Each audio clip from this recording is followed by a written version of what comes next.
پہلی بات کہ کیا صحابہ نے منایا، اس کا جواب سنی اور یاد کر لو. ان سے پوچھنا کہ قرآن میں، حدیث میں، فقہ کی کسی کتاب میں یا تمہارے ملا کی کسی کتاب میں یہ قانون لکھا ہوا ہے کہ وہی کام کرنا ہے جو صحابی نے کیا؟ اگر یہ قانون ہے، دلیل ہے تمہاری کہ وہی کام کرنا ہے جو صحابی نے کیا، دوسرا نہیں کیا جا سکتا، تو یہ کسی کتاب میں لکھا ہوا دکھاؤ. قرآن میں دکھا دو، حدیث میں دکھا دو، فقہ کی کتابوں میں دکھا دو. نہیں تم اپنے ملا کی کتاب میں دکھا دو. مگر نہیں دکھا سکتے کیونکہ یہ کوئی قانون اونچی تو جب یہ قانون یا دلیل نہیں ہے تو میلاد کے موقع پر پیش کرنے کی ضرورت کیوں آئی؟ کیا صحابہ نے حج کے سوا کوئی اجتماع کیا؟ پوچھ رہا ہوں. رائیونڈ میں، مرید کے میں، کہیں اور حج کے سوا کوئی اجتماع کیا؟ سیرت النبی کے جلسے کیے؟ یہ جس طرح تم لوگوں نے مدرسے بنائے ہوئے، اس طرح کے مدرسے صحابہ نے بنائے؟ حدیث کی کتابیں اس طرح، فقہ کی کتابیں ان میں باب لگے ہوئے، یہ صحابہ نے کیے؟ قرآن کریم جس طرح آج چھپا ہوا رنگین کاغذ پر، چکنے کاغذ پر ملتا ہے، کیا صحابہ کے زمانے میں ایسا تھا؟ اس پہ زیر زبریں تھیں، رکوع لگے ہوئے تھے؟ یہ سارے کام صحابیوں نے نہیں کیے. دستار بندی کے جلسے، ختم بخاری، ریلی نکالنا، یہ صحابیوں نے کیے. اپنے دارالعلوم کا 100 سالہ اور 20 سال کے بعد 150 سالہ جشن منانا گنتی بھی نہیں آتی. 1980 میں 100 سالہ اور 20 سال کے بعد 150 سالہ جس وقت بنایا تھا، میں نے فوراً ان کا گھیراؤ کیا. فوراً میں نے حقائق نامہ دارالعلوم دیوبند لکھا، فوراً پیش کیا. اس کے اگلے سال لکھا ہوا 135 سالہ. کچھ پہلے 150 منا چکے ہو، نیچے آئے ہو یا؟ اچھا، مجھے بہت خوشی ہوئی جب انہوں نے 100 سالہ جشن منایا، تو مجھے بہت خوشی ہوئی. لوگ کہنے لگے کیوں خوش ہو رہا ہے؟ میں نے کہا 2 وجہ ہے. ایک تو یہ کہ انہوں نے جشن منایا، پتہ چلا جشن منانا جائز ہے.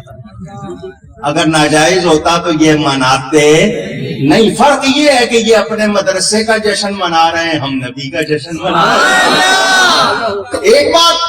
دوسری بات خوشی کی یہ کہ انہوں نے اپنی عمر بتا دی کہ 100 سال ہے. اس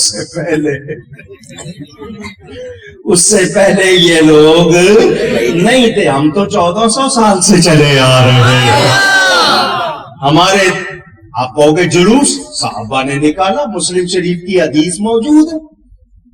اچھا، یہ کہتے ہیں جی تاریخ وفات 12 ہے، تاریخ ولادت 9 ہے.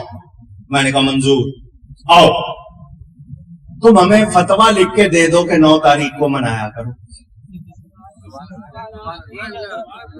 یا یہ فتویٰ لکھ کے دے دو کہ 9 تاریخ کو منائیں گے تو اس کو ناجائز نہیں کہیں گے.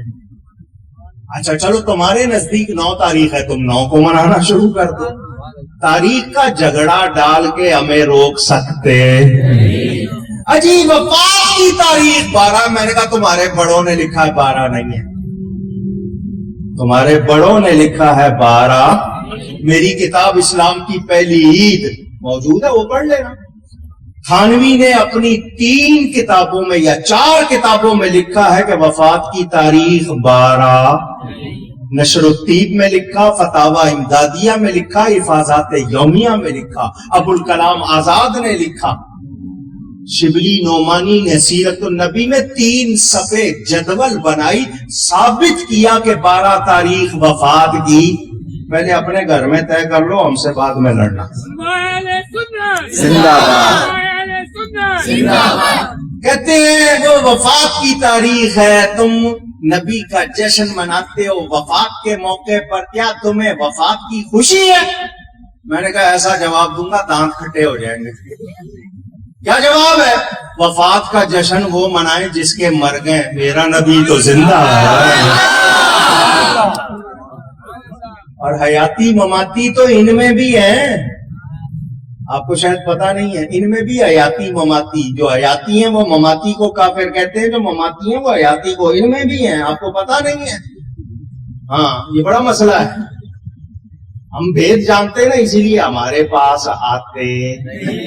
سنی کو پکڑتے, سیدھے سادے سنی کو. ادھر دیکھنا 12 تاریخ وفات کی تھی, حضرت فاطمہ رو رہی تھی, صحابہ کا غم سے برا حال تھا. تو نے کمکمے لگائے, وہ سادہ آدمی ڈر جاتا ہے.